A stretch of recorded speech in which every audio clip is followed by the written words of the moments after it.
Good morning, everybody. Thank you for joining us for our panel today. I'm really excited to hear from our panelists here, and I'm really excited that you all are in the room with us as well. Just a quick reminder, this is being recorded, and it'll be shared out as part of our virtual AEC next week. So my name is Andrew Keller. I'm the Director of Special Projects and Strategic Initiatives for CSBA. This particular panel is the result of a project that CSBA is engaged in and will be doing so in the next year with the support of the Chan Zuckerberg Initiative. Originally, the Chan Zuckerberg Initiative worked with UCLA and UC Berkeley to develop a research report and a companion handbook on turning existing property into workforce housing. How do you leverage assets of the district to provide housing for your educator workforce? And you have the executive summary of that research report, by the way, by the door, and the handbook itself is there as well for you to pick up. They'll also both be available online in the coming days. But that research, we feel at CSBA, is extremely valuable to board members because we've gotten a lot of questions. We've gotten a lot of questions about, is there guidance on this? Is this part of the policy that we're paying for? Are there sample resolutions? Like, what can we do to figure this out? Because it's fairly difficult and complicated. So we wanted to make sure that there's valuable resources out in the community, and so we appreciate that UC Berkeley and UCLA have partnered with Chan Zuckerberg to provide that information and a lot of history and how-to you all who might be either navigating a project like this or will be navigating a project like this. So our role at CSBA is to start to bring this work to you all, and eventually we want to make sure that there's more of an academy type of opportunity for board members to learn more. We want to have these resources available on our website, and this is the official sort of release of these documents. They'll be up, again, as I said, on our website shortly, but you have the first copies here. People haven't seen this yet, so there you go. You've got the first edition in your hands.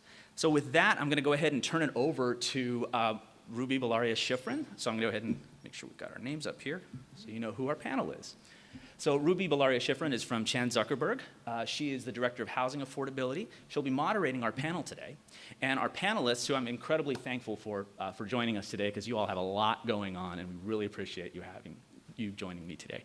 We've got Julie Sinai, who's a board director from Berkeley Unified School District. In the middle, we have Al Grazioli, who's the Director of Facilities, Real Estate, and Asset Development for LAUSD. And on the end, last but not least, we have Robin Hughes, who's the President and CEO of Abode Communities. So with that, I'm going to get out of the way and let Ruby moderate our discussion with these folks who've been here, done this kind of work, and are here to share their experiences with you. So go ahead, Ruby. Thank you. Oh, wow. Okay. Hi, folks. I'm so excited to be here. This is my first in-person event in literally years, so apologies if I'm a little rusty. At the Chan Zuckerberg Initiative, we believe everyone deserves a safe, accessible, affordable place to call home. And as many of you know, the housing affordability crisis in California is one of the most pressing issues. And although it does disproportionately impact lower income and some communities of color, this is an issue that touches everybody, right? Across income levels, in communities across our state. And our teachers and workforce have been really feeling the pressure even more acutely. This translates to high teacher turnover, longer commute times, exacerbating climate change, folks having to leave their communities or leave the profession altogether. The U.S. Labor Department statistics estimates that 1 million people left this industry in 2019, the most of any previous year. So we're hemorrhaging talent, which means that the quality of our children's education is at risk. That being said, there are a lot of new and emerging solutions to expand access to housing for our education workforce, including building on underutilized lands. And CSBA, along with the panelists you see here today, have been really leading the way on this. And so excited to discuss this all with you. I'm going to pass it to Julie. If you guys could just each do a quick introduction of yourself and your role and explain why this issue is important to you. Great. Thank you. I am really excited to be here. I, too, have been sequestered mostly in my room in my house. So this is an expansive, and it feels a little bit like we're on Broadway, because I don't know if you realize, but there's really bright lights back there. So thank you for being here. I know there's a lot of opportunities for other workshops to be at today. And I want to take a quick show of hands of how many of you come from school districts where your teachers and staff have a hard time affording your local housing market? Okay, well, that's my why. Berkeley Unified. People know where Berkeley is, the heart of the San Francisco Bay Area, very expensive area to live in.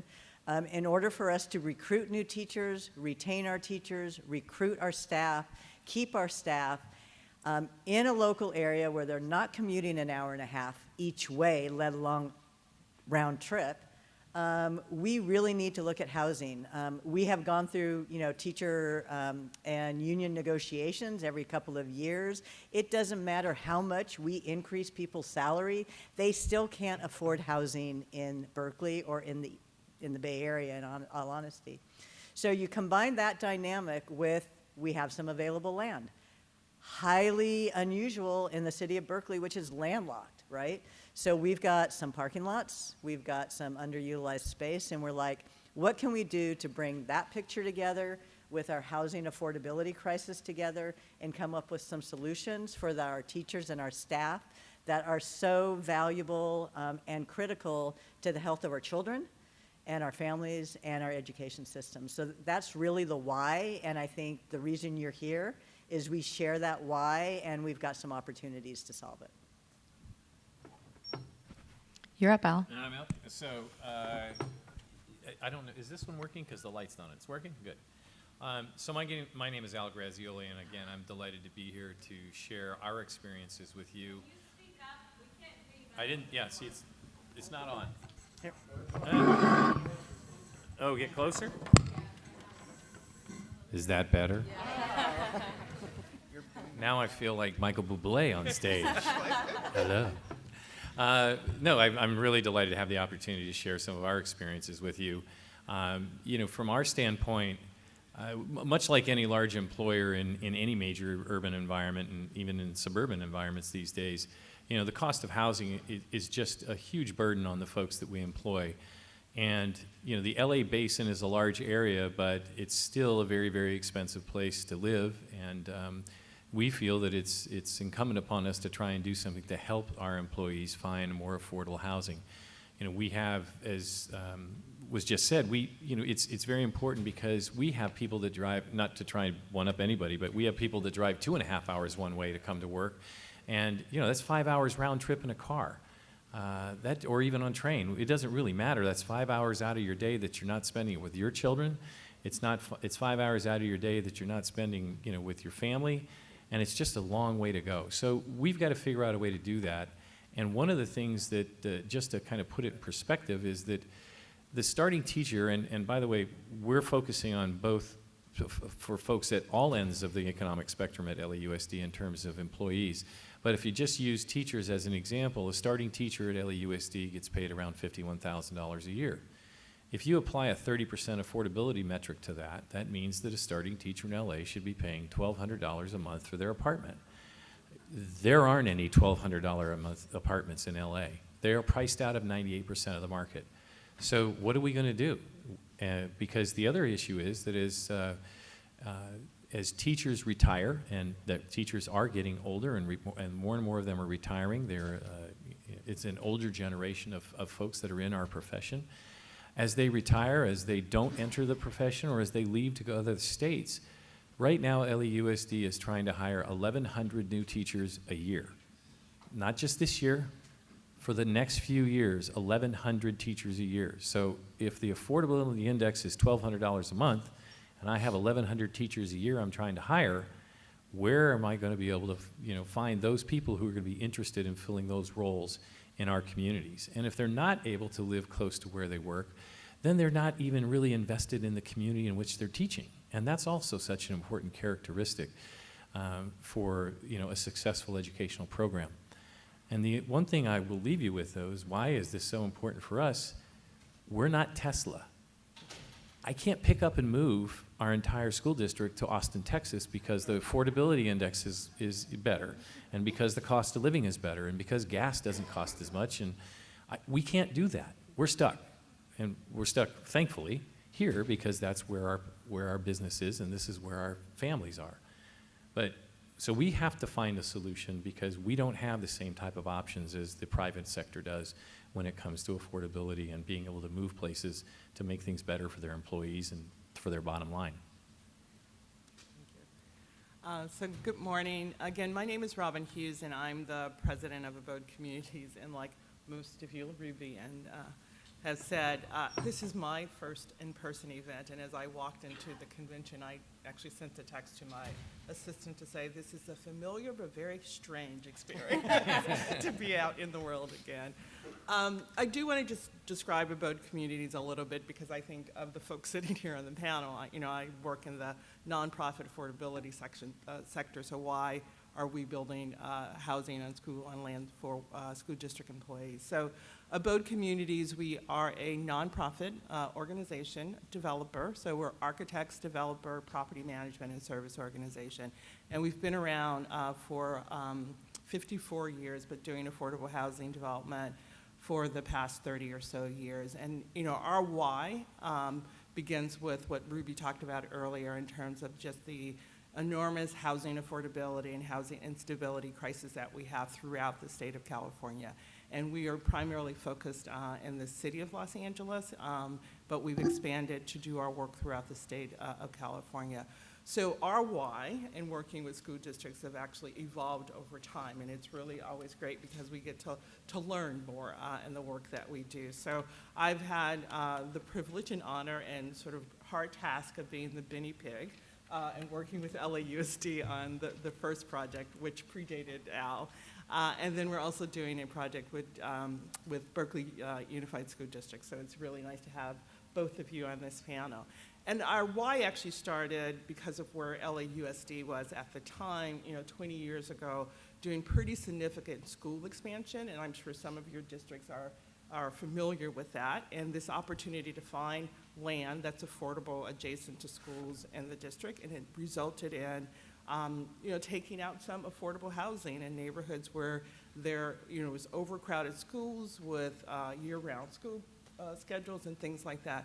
So working with the district through our advocacy work, the district came to the table and said, how can we utilize our surplus land in other areas to create affordable housing? And so that was our initial why, is like, how can we work with the district, a major landowner in Los Angeles, to create housing? And as we have evolved our work, the things that you've already heard today around the affordability or issues that school district employees face. And it's not just the teacher, although that's, so to sort of match with Al's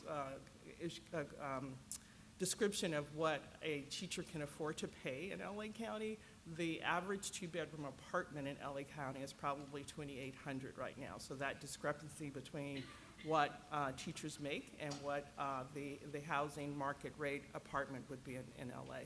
So through our work with LAUSD, we've definitely learned that it's a crisis that's really impacting their employees, and it's a range of employees. So the housing that we've done with Berkeley, we're doing with Berkeley, we're doing another project in Palo Alto and LA, we are serving a range of households from 30% of AMI, which is, it varies by region, but up to what is probably considered market rate in any particular district. So our why continues to be addressing the housing instability and affordability crisis, but working with large employers of available land to also address it within their employment place as well. Great, thank you guys. So Julie, a lot of folks are thinking about doing this, but it's hard to know where to start. What were a couple critical factors that got you from ideation to execution? So I think the first key was having a board member who was had a heightened awareness of the housing issues in the city of Berkeley and was really interested in pursuing this. So he preceded me.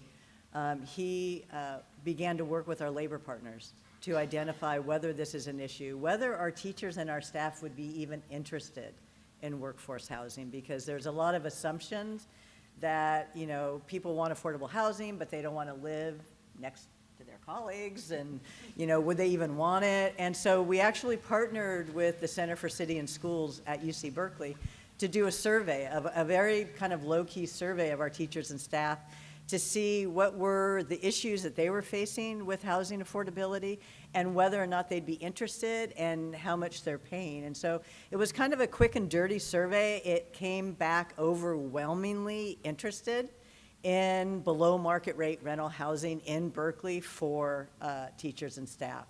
So what then happened is the board members started working with other colleagues in the community.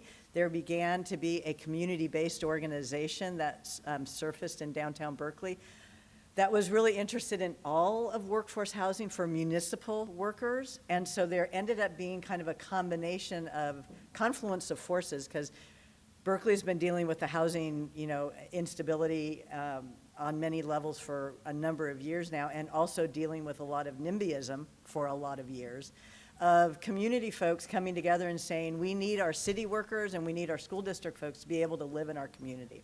They came together with a couple of our board members and began to develop some ideas. The city, the office of the mayor at the time was very interested, and they were laying the groundwork for a housing bond. So what we did is we worked with our labor partners, particularly the teachers union, the board member, and a couple of our community members to work with the city to draft a housing bond for workforce housing that included educators. And we use the term educators broadly as teachers and classified staff. And so then we advocated for the housing bond. We pounded the pavement for the housing bond, and the housing bond passed. Now we actually had a funding source that could be leveraged to do the housing, so it made it much more substantial and much more serious. At the same time, we worked with a former good friend of mine, may he rest in peace, I always have to say that, who actually worked with the district to do an analysis of some of our sites, to identify, do we have available sites? What would it take to do it? What's the zoning envelope? What would the permitting process be? And we identified 4 sites. So then we talked to the city and said, well, we've got 4 sites, and they're like, well, we could, pave the way for some of the housing bond, but you have to select the site. You have to get a developer on board. You got to actually be not quite shovel ready, but permit ready to be able to secure any of these housing bond dollars. And so then that board member did not run for re-election. I was part of the community group advocating for housing. I did run for election and on a platform for workforce housing, so the baton was passed to me as a board member to continue to carry it on. We created a housing committee that included our labor partners, our community-based organization that was creating a lot of momentum, and a couple of board members to continue the process forward. So the stakeholders were the city, our labor partners, our district staff who are not housing experts, who were intimidated by the concept of housing, and our community around the sites that we're identifying for potential development, because we couldn't do a thing where, we just, in Berkeley, you can't just go and say you're going to build a 100-unit complex in your neighborhood without it creating some pretty significant chatter. Chatter is putting it nicely. So those were, some of the things that we kind of had a confluence and continued to push the agenda forward. Yeah, so a lot of stakeholders, a lot of continually pushing, it sounds like, and a lot of leadership needed from the board. So that's some good takeaways. Al, you've built 3 of the 4 schools at Unified School Districts. How have you been able to get that done? What are some lessons that you've learned from that? Well, I have to admit that, as Robin said, I wasn't there at the district. I was at the district in a different capacity when we took this to the board, but subsequently I picked these up well before they were under construction and have lived with them through all of the entitlement issues and the developments and the financing and the other issues we had to do, including leasing. But how did we end up doing it? I mean, I think, frankly, at the time, I think the board, and Robin can fill me in on some of these details, but essentially the board felt 2 things, probably. Somewhat of a moral obligation, as Robin was saying, because we built several hundred new schools, and in doing so in an urban environment in LA, we didn't have a whole bunch of vacant sites we could build on. So we had to go out and literally buy entire city blocks or a couple city blocks of property that was occupied by residents and businesses, relocate those folks, and then build a school. So I think there was some obligation, as Robin said, to replace some of the housing stock that we had taken out. And I think at the same time, we were feeling a push and a crunch on the affordability issue with our employees. And so, frankly, quite naively, the board, because as you said, the facilities departments at most school districts aren't in the real estate development business and certainly not in the housing business. So, very naively, I think the board simply said, we want to get this done. They adopted a resolution to do it. And we put 3 properties out to the market, and we secured 3 development partners for those sites. And basically, the board turned the responsibility of doing everything to those entities. So it was their job to go get the entitlements, their job to do the CEQA and the EIRs. It was their job to secure the financing, et cetera. So the board took a very hands-off approach, mainly because we didn't really have any way of expertise to give it too much input. And the only responsibility that we put on the developer was to ensure that the leasing of those units, there would be a priority given to district employees. That was really it, all right? I mean, everything else, Robin had to do everything. Really that was it. Those long meetings, that was really it. So we put that entire responsibility on the development partner, and they went out and built the projects. And then when it came time to open up the leasing of those units, then we worked with them very closely on all 3 projects to identify employees within the district whose income levels matched those eligibility requirements for those units. So one lesson learned, though, was that we didn't know anything about LIHTC or the various different financing schemes that were and programs that are out there. So all 3 of the developers that we work with use 4% LIHTC funding as part of their capital and debt stack. And that limits the accessibility to those units to folks in that 30 to 60% AMI bracket. So the good news is we built 185 units with 3 partners, and district employees leased 85% of those units. Frankly, we probably would have leased them all, but one unit in each one was reserved for the manager, and several units were reserved for folks with disabilities, and no district employees with disabilities applied. But we made out of 185 families, 185 units, we made 160 families very, very happy. But those families were all at an income that was below, say, $50,000. So in this next round, one of the things that's going to be important to us, as I said, is to try and make sure that we're building capacity for folks at both ends of the economic scale, and all throughout the economic scale.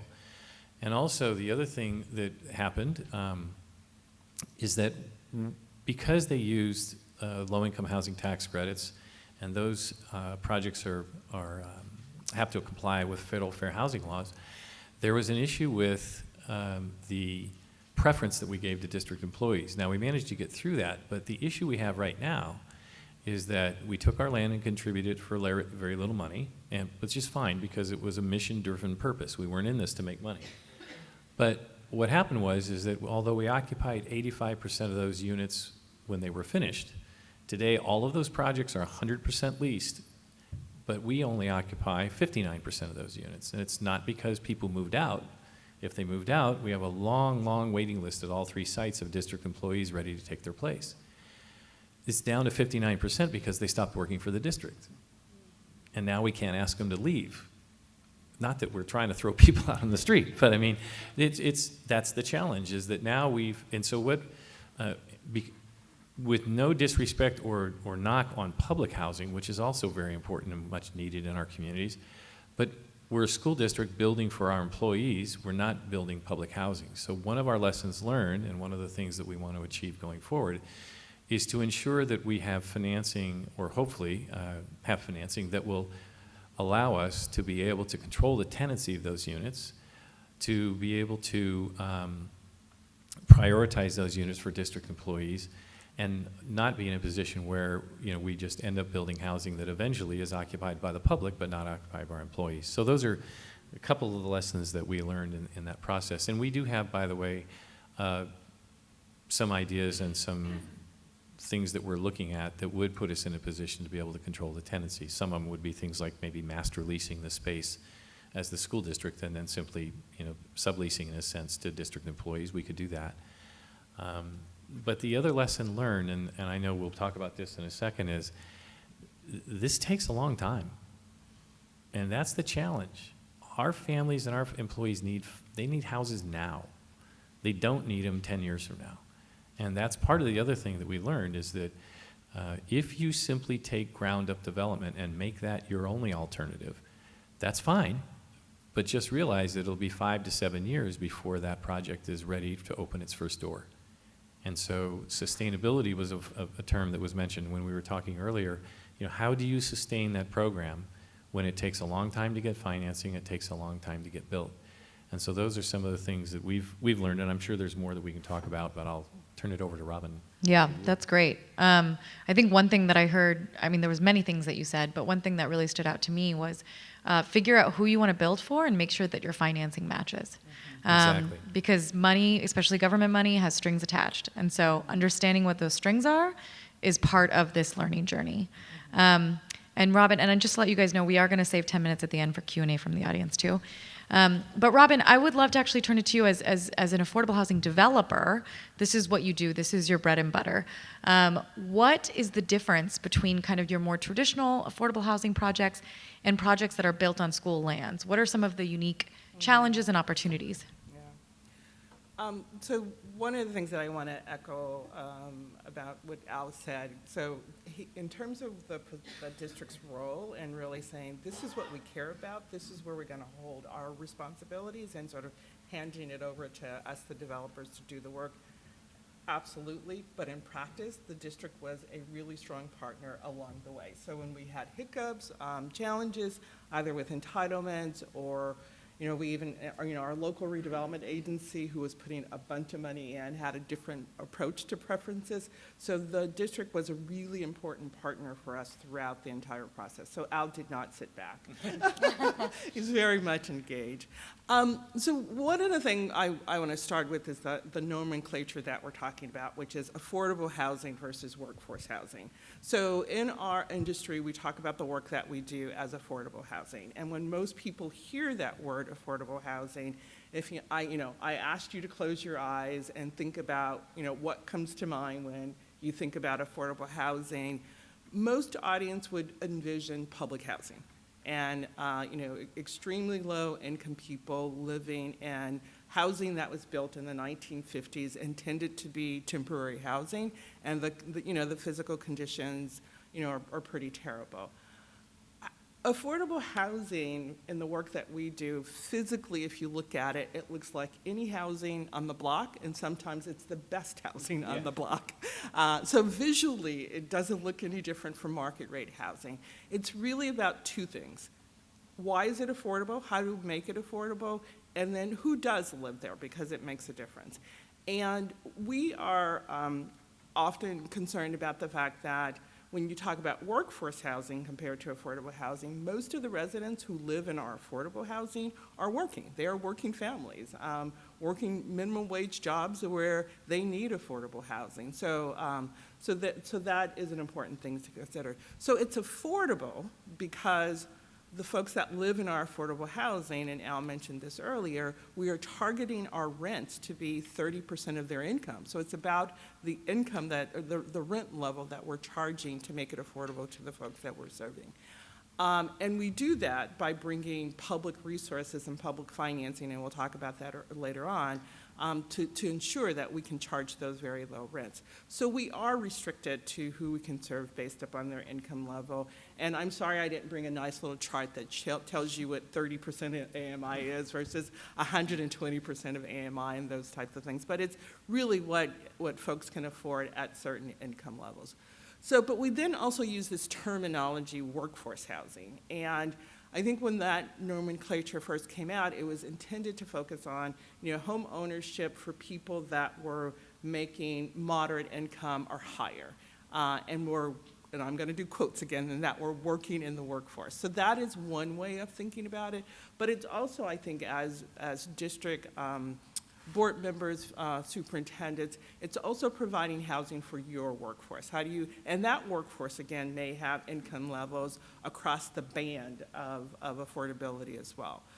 So that's just a sense of defining what this work is that we do. now I have to get to more of your question. Just sort of the differences and complexity. So to start with, the way that we've been doing our work to date around working with school districts, again, continues to evolve. The first couple of projects that we worked on with the school district, but for the district owning and continue to ground lease the land, which we have done that with other public agency too, the way that we design and built and financed our affordable housing was pretty much the same way that we do all of our housing. So I think about the way that we finance our affordable housing as being a lasagna, that it is this layering of different sources of financing to make it work.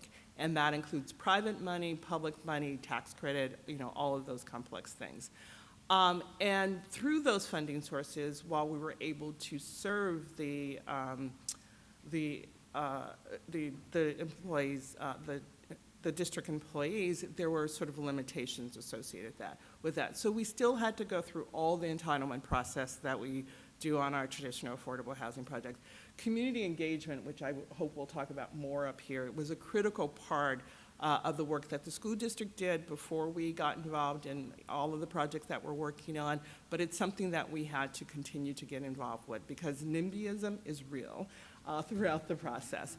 And we, basically the design and so forth. The complexity, I think, is the pairing of all of the regulations that we go through on the housing finance side with the ed code. So we had, our attorney in particular, had to become very familiar with the restrictions around joint use. Literally on the first project that we did with the district, we separated the housing from the early ed center so we didn't have the state architect involved in overviewing the design on the housing part, which that would have been a lot of fun. So we sort of separated the two. So it was that bringing the compatibility between two very complex systems to work together to achieve our goals. So that was sort of the thing that was different. I think continuing to try and find the solution to what Al talked about creates that complexity too. So over time, and as we now do projects in Berkeley and Palo Alto, we're able to serve a broader band of affordability and get to the teacher level, but it has required creative financing to do that. So Julie talked about the bond in Berkeley. Without that bond financing, we would not be able to serve the teachers at the higher level income. The district is also, putting in the ground lease to do that. On our Palo Alto project, and I don't know if I'm able to say who, but we have a significant contribution from a private company in Palo Alto that's helping to subsidize the project. So it has to be very creative because the traditional financing sources that we use for affordable housing and what's out in the capital market, they really don't provide either the market that's needed or the deep affordability that's needed on the public side to match for the workforce housing that we're trying to achieve here. So it's been really fun and creative to explore these different ways of trying to solve the solution of serving a broader range of households in the work that we do. Yeah, that's great. So to summarize, it's complicated. But the good news is that you don't have to be an expert in this. You can just call Robin. And I think the idea of these kind of partnerships and the fact that this is so new, it's going to be a little bit thornier. It's going to be a little bit tougher until you figure out the right models and can kind of scale. The other thing I really picked up from what you were saying, Robin, too, is there's the capital and the needs, and it's about lining them up. But I constantly think about, California is an area of high prosperity, right? We're in a budget surplus. So it's not about, I feel like, not having the money. It's about connecting it to the right players, right? So that we have more of a shared prosperity frame and mindset. And actually thinking about that more too, Julie, I'm wondering if you can speak a little bit about site selection, right? When picking a site of where to build this housing, how do you think about that? And also going back to kind of the community engagement, what role does the community have or how does community engagement fit in with site selection?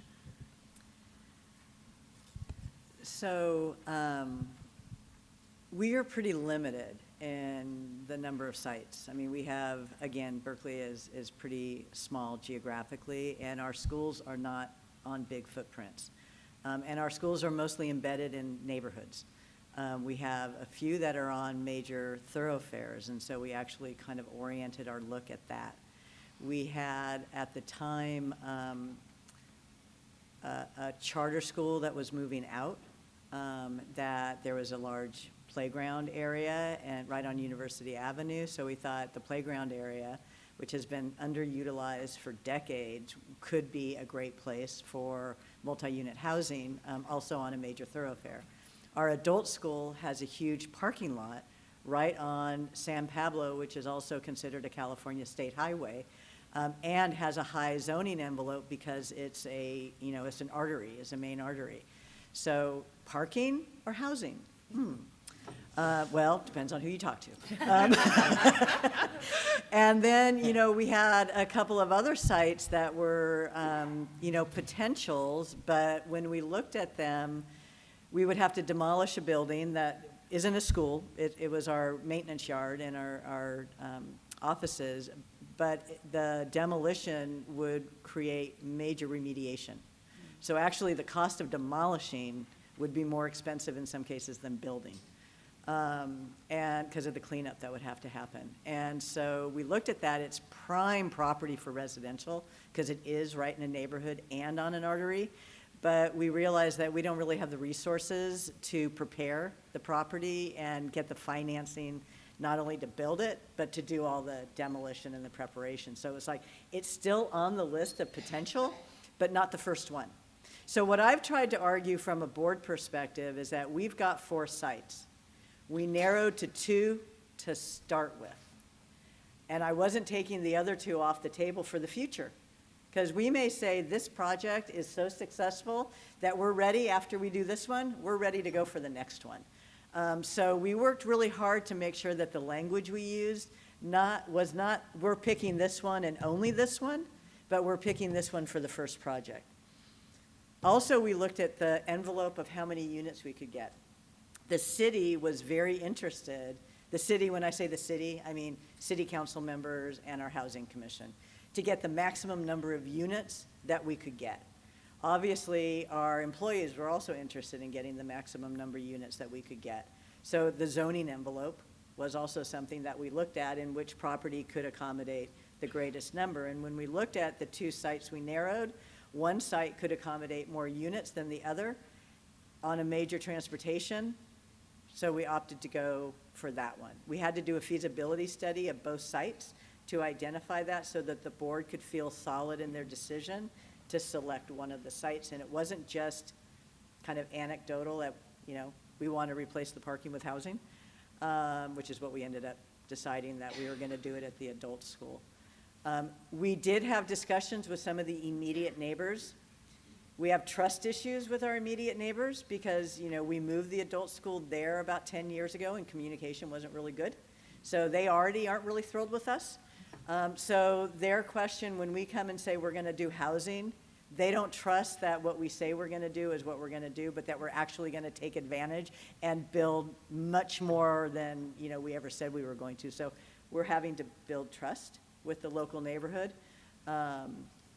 Which is an ongoing process. And, really look at what the project will do that can actually enhance the neighborhood. And because it's an adult school, parking is actually really important at night. So we can't swap out the parking for residents because they're both parking at night. So we had to take those things into consideration, but with the feasibility study, we felt like we could accommodate it. So we went ahead and moved forward with that and then entered into contract with Abode and Saha to do the development. Again, because we're not housing developers, we also felt it was really important to work with people who know what they're doing. So now we're engaged with Saha. Saha is a partner with Abode, which is satellite housing in the Berkeley area. Great. And Julie, I feel like one of the important reasons why you selected our team is that community engagement part is so incredibly important throughout the process. And it's both being transparent about decisions that the community has control over and those that, are just really impossible for us to change just based upon the constraints that we're working with as well. So that transparency, like always being open and honest about what we're proposing, but also beginning to change perceptions about, you know, the design, who's going to live there, how is it going to be managed. All of those things are incredibly important in the process. Great. I'm just going to ask one more question, and then we'll open it up to the audience. And one thing also I just want to clarify, we've been using a lot of acronyms, so apologies, but like AMI, for example, means area median income. So for example, in San Francisco, the area median income is about $75,000. So when you do affordable housing, you know, 30% AMI means 30% of $75,000.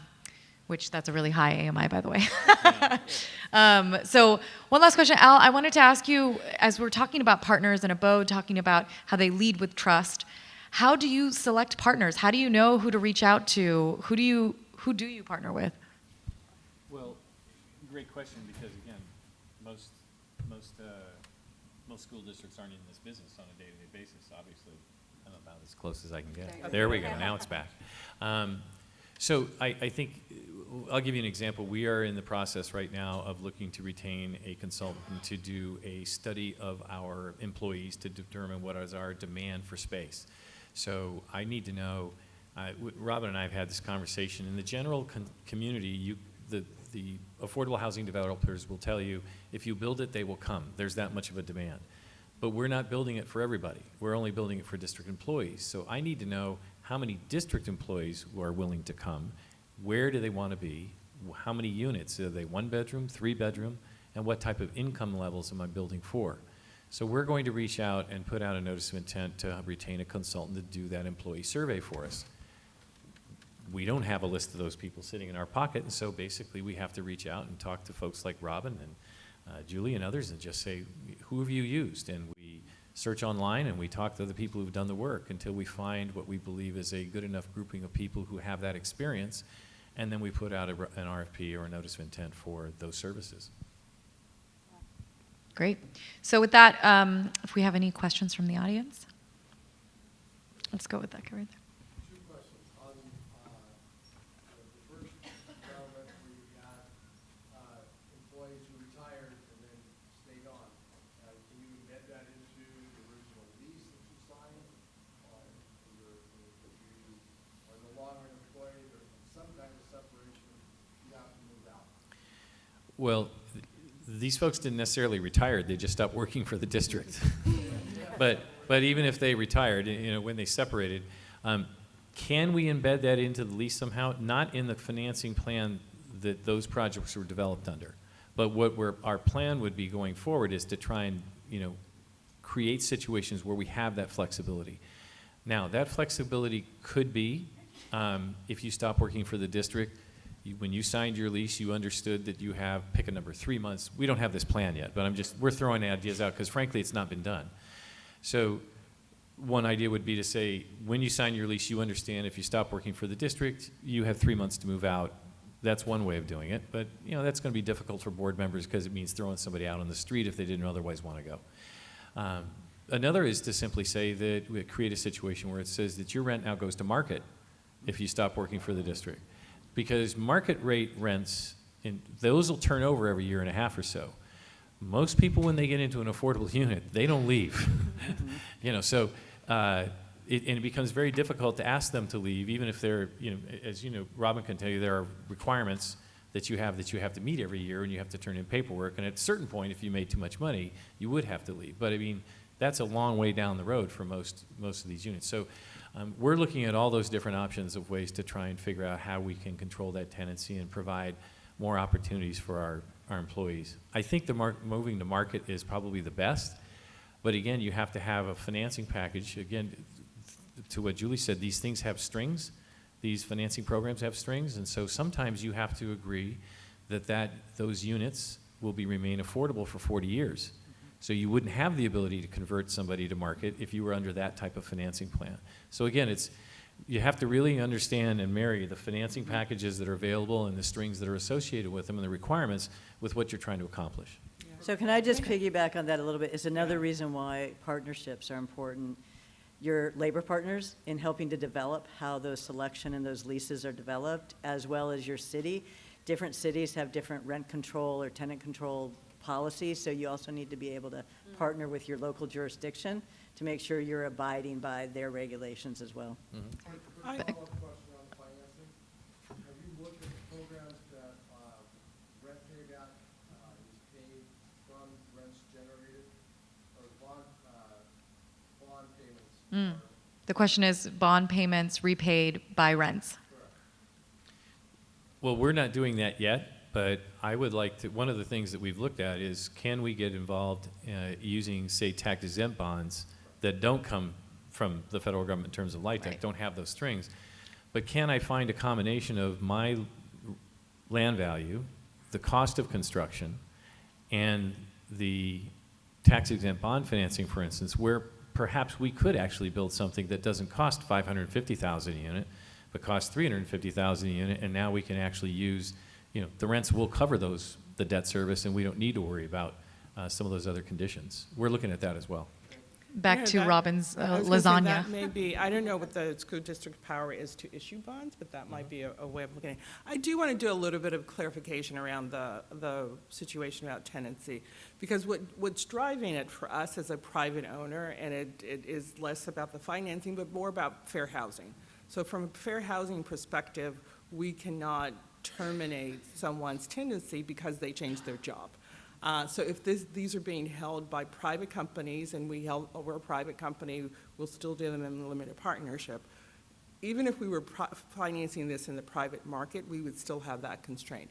Now, Al has suggested maybe what the school district does is do a master lease of all the units, and that may be the wall or the shield that could say, okay, this is employer housing by the district, and then you can tie on these constraints. But it's, I just wanted to clarify sort of where that restriction is coming from and the possible solution for it. And Back by the way, there? I don't want to, we're not against fair housing laws. Right, yeah. We're big proponents of fair housing laws. Yes.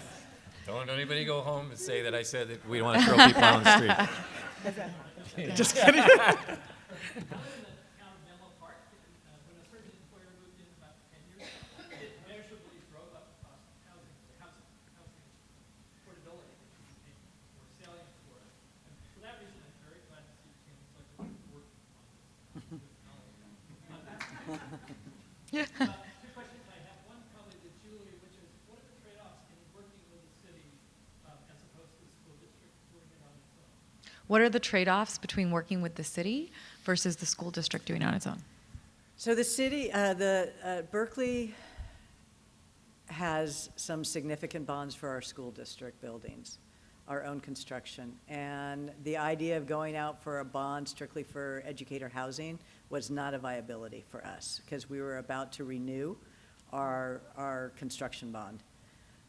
And the city of Berkeley was going out for a housing bond anyway, whether it included educator housing or not. So it was to our advantage to make sure educator housing got embedded in that bond so that we could leverage those resources. I would say at this point there's been no downside at all. We were able to secure a $150,000 grant from the city to do the feasibility study so that we could actually be ready to apply for the bond financing. And the city council, this current city council and the previous one, was very supportive of doing housing. Now, we haven't gotten, into the permitting process yet, but even if the district was building it, we'd still have to go through a permitting process. So you're not exempt from that. But you didn't have a sense of competing for the housing space. Well, we weren't, no, not for the space, because it's our land. And because there's now state law that says we can dedicate housing on our land for our employees. There was no debate in that. There was some debate around going up to 120% AMI because there was competition for bond money for the low income, but there was a commitment to house our educators. So we had to advocate to make sure that all of our city council members understood the value of having the range of AMI for that bond dollar and not capping it at 80% or 100%, but going up to the 120 so that we could get some of our teachers in there.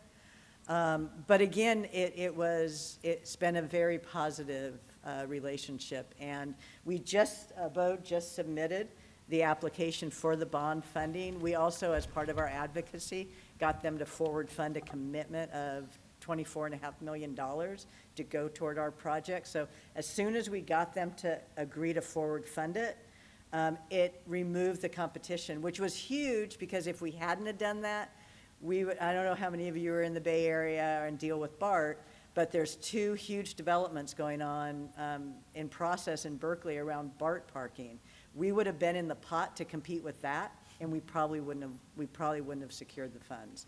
It's the sort of related question that probably goes more to Robin to me is there a minimal threshold for entering into this project? Do you be thinking about 100 units? Is there a minimum number of units Yeah. in order to make it pencil or work financially? Yeah.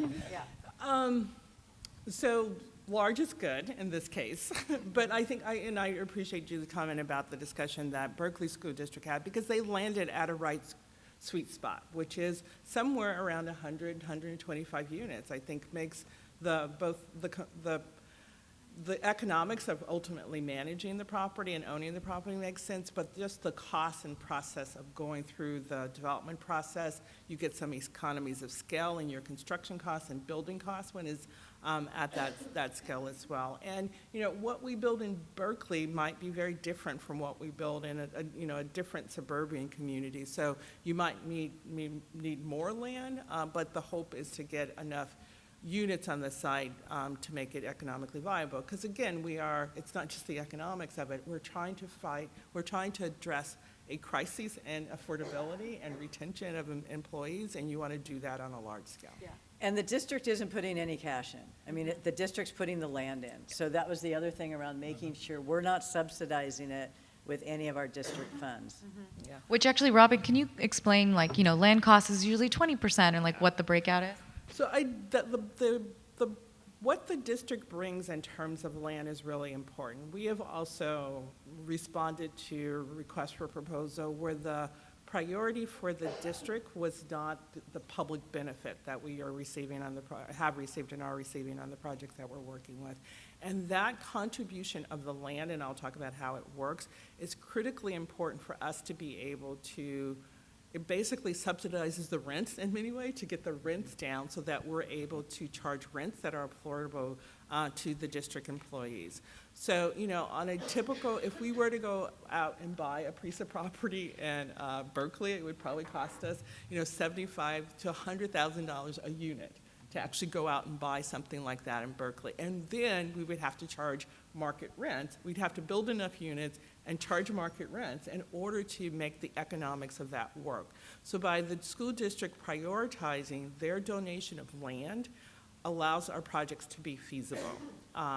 And the way in which this works, and all the cases in which we've worked, is that this district retains ownership of the land, and we do a long-term ground lease for the housing. So we own the improvements that sit on the land, and we have a 65-year ground lease associated with that, and that's typically because of our affordability requirements. I will also say in the case of both LAUSD and Berkeley Unified is all 3 of the lots were parking lots.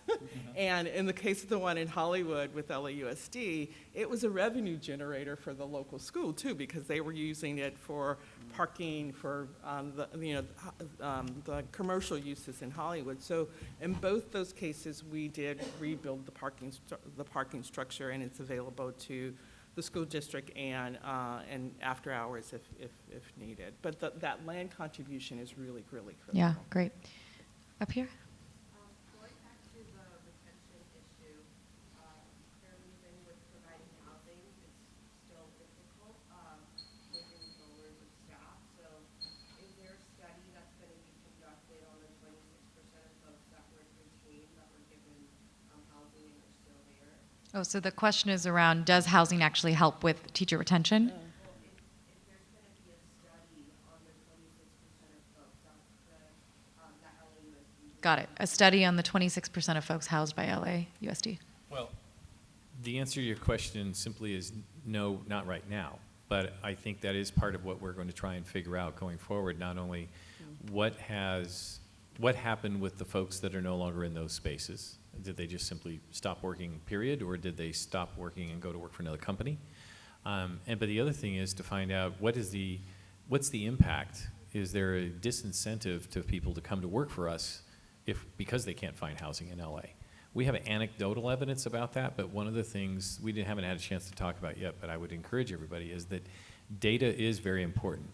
So just because you say you want to build workforce housing or housing that's more affordable for employees, board members, bond oversight committee members, the general public, members of the press are all going to want to know, well, how do you know? And how many people you're talking about? And did you do a survey of your employees to see if that's a problem? So one of the things that I would encourage everybody, if they're thinking about going down this road, among other things, is make sure you do a really good job of trying to develop some data, not just anecdotal data, but actual data that you can present in front of committees and the public and your board members and others to say, I know there's a need, and this is how I know there's a need. Yeah, that's great. Let's go right here. I come from a very tiny district in Marin County, we're on the coast, and we don't have land. In Salinas Stinson Union School District, we don't have land. We get a lot of income from every turnover of housing because we get taxes on that, we're basic aid. What that has done to our district, though, is mean that our staff and our student families can't afford to live there anymore because the houses are, so we're getting more money and smaller school districts. So I'm wondering, my question is, has there been any research done or project done to offer tax incentive for donating cost reduction in housing for sale so that the district could maybe buy a house at a reduced price and turn it into housing? We can't really build there. We have a water moratorium, so we have building issues. Trying to find out if we could, if that's been done, where you could offer a tax incentive for the person selling to be able to say they're donating this amount of money by reducing the price on the house. So a tax incentive to incentivize homeowners who are selling to sell to the school district? Exactly. Got it. Well, I haven't seen that yet, although we've talked about it. You know, we've talked about both at the local level and, at the individual level and at the corporate level, trying to identify those individuals who might be able to or willing to commit to something like that because it's something they're passionate about. One program that is starting to gain a lot of steam locally, or certainly here in California, is a program, and I won't bore you with the details, but essentially two public agencies like ourselves and the state or the county Office of Education could partner to form an entity that would then go out and acquire market rate housing stock. And through that process, and they acquire it using tax-exempt bonds. And essentially what happens is the combination of the tax rate and the tax-exempt bonds being very, your financing costing you very little, and the fact that once that entity owns it, they no longer pay property tax. The combination of those two factors allows the entity that buys those units to then offer them at below market rates. Now, it's more geared for that 80% AMI bracket, so it doesn't take you all the way down to many of your other incomes. But I haven't seen it done on single-family homes, but I know it's being done on apartment complexes. I think one of the things also that you need to think about or be aware of or have legal folks look at it is, again, fair housing laws. Because one of the things with building housing on school district property, that's what gives you the opportunity to dedicate it to educators. As soon as the district, or like with the city, uses land that's not the school district, then you are definitely subject to the issues of fair housing, and you may or may not be able to dedicate it, or you have to construct it in a way that you can legally, be able to dedicate it. So there's nuances once you get off of school district property. And I don't know if the school district owns the house, if that would alleviate that, but it would definitely, it's creative ideas, I love it. We thought about it in the context of fourplexes, in the area. There are ways that, we could buy those. We don't have any money to do it, but and the other thing would be, for local jurisdictions, again, partnerships. In San Francisco, you might have more information, but it's the city of San Francisco that's offering up land, not necessarily the school district or both, So again, there might be other partnerships that could offer up land. And then how do you do that where you can kind of dedicate it or, reserve it, or whatever the terminology is for your workforce. All right, last question. Good. So I'm in Culver City, and we're going to partner with our city on a bond. Good to see that we need to talk again soon, but our city is really interested in housing for housing unstable folks at large. They have not expressed an interest in specifically workforce, and so is the bond that you all passed specifically workforce? No, it's a housing bond. And so the vast majority of it is going to low-income housing.